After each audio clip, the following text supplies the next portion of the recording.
Welcome to another episode of SSF, Shaw Sports and Faith, and what we're talking about today is Kareem Abdul-Jabbar, the underrated GOAT. Kareem Abdul-Jabbar, the underrated greatest NBA ball player of all time.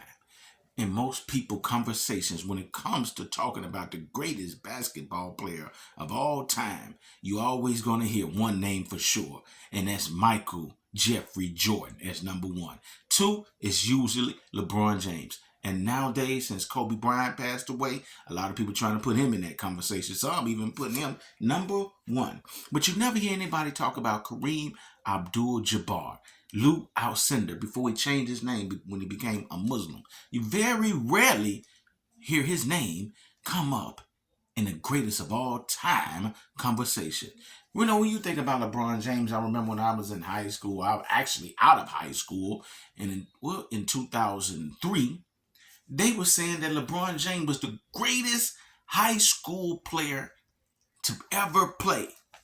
And some was saying the greatest since Lou Alcindor coming out of high school. I think Lou Alcindor only lost one game in high school, and he was dominant. I mean, dominant. They were saying he was the next Wilt Chamberlain. The boy was outstanding. And then he took his talents. He decided to go to UCLA. UCLA had already won 2 or 3 championships, national championships, coached by the great Wooden. And, you know, then in those times, freshmen couldn't play. So freshmen had to be, had to sit out a year. But UCLA was already a championship team. And Lou Alcindor's team, Kareem Abdul-Jabbar team, would dominate the team that won the championship, the varsity team. So when this guy finally starting and playing from his sophomore year to his senior year, all 3 years, UCLA won the championship. All 3 of those years, UCLA won the championship. And they went 88-2, only losing 2 games. With Lou Alcindor, Kareem Abdul-Jabbar winning most outstanding player in those national championship games 3 times. He was a 3-time college player of the year. A 3-time college player of the year. The young man was dominant, averaging 26.4 points per game in college, 15.5, might as well say 16 rebounds per game. And I don't know if they added blocks then, but he also shot 63% from the field. 26, 15, 63% in college. Dominating, just great. Dominating. He was the first pick in the draft, going to play with the Milwaukee Bucks. I think in his rookie year, the Mo averaged like 27 points, 16 rebounds. What made Kareem so dominant, which you don't see that much now in today's game, was that he was a dominant post player. He had probably the most unstoppable shot ever, which was that jump hook shot. And he could he jumped really good. I mean, he was really skilled in the post.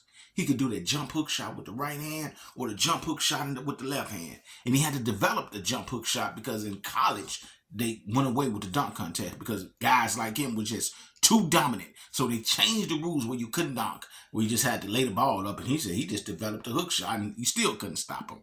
So he made the unstoppable hook shot with the right hand or the left hand and just was dominant. Also, he had to turn around fadeaway jumper. He had to up and under, spin moves, all type of moves in the post. That's dominant. Had a solid mid-range shot. Then if you double team him, he was a good enough passer to hit the open man. Dominant defensive player. If you come to the basket, don't worry about getting a layup on him because he's knocking it right out of there. Nobody getting a layup on him. He intimidating, dominating on the rebounds. Just was a dominant rebounder. The guy was outstanding. Even in whatever era, he would dominate. In this era, he would definitely dominate because these guys are smaller. Nobody could stop him. He was very skilled in the post. in shape, probably get you about 30 and 15 with 3 or 4 blocks right now in this time.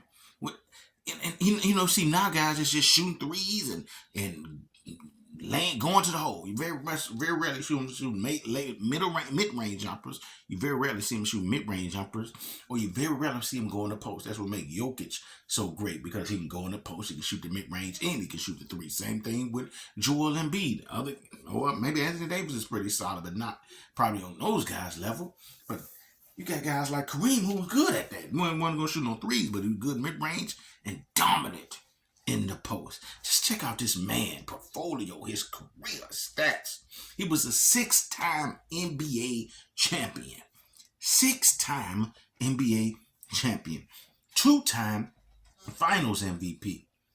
71 and 85. He should have got one in 1980 as well, when they stole it and gave it to Magic Johnson, who only had one great game. But Kareem was averaging like 33 and 13. And when he was only got hurt that one game, missed that one game, he should have got that MVP as well. He has the most MVPs, regular season MVPs, than anybody ever in the game, with 6 MVPs.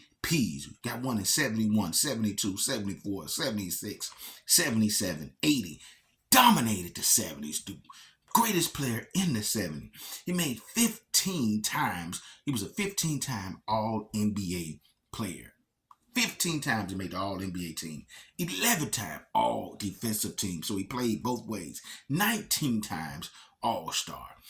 4-time block champion. So the boy played on both sides. 4-time block champion or block leader. 2-time scoring champ. His career stats: 24.6 points per game, 2.6 blocks, 3.6 assists, 11 rebounds on 56% shooting. Was the all-time NBA scoring leader for 30 plus years before LeBron broke the record.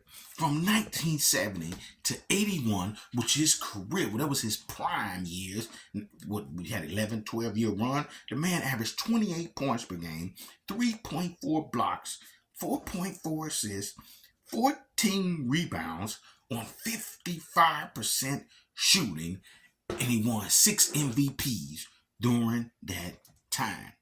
During his prime, from 70 to 82, his playoff stats were 29 points, 3.3 blocks, 4 assists, 14.8 rebounds, 53% from the field, 71% from the free throw line. Couple of his final stats. In 71, in the NBA Finals, the man averaged 27 points and 18.5 rebounds. 27 points and 18.5 rebounds on 60% field goal shooting. And 74, which they lost in 74, 71 he won. 74, the man averaged 32 points, 12 rebounds, 5 assists on 52% shooting.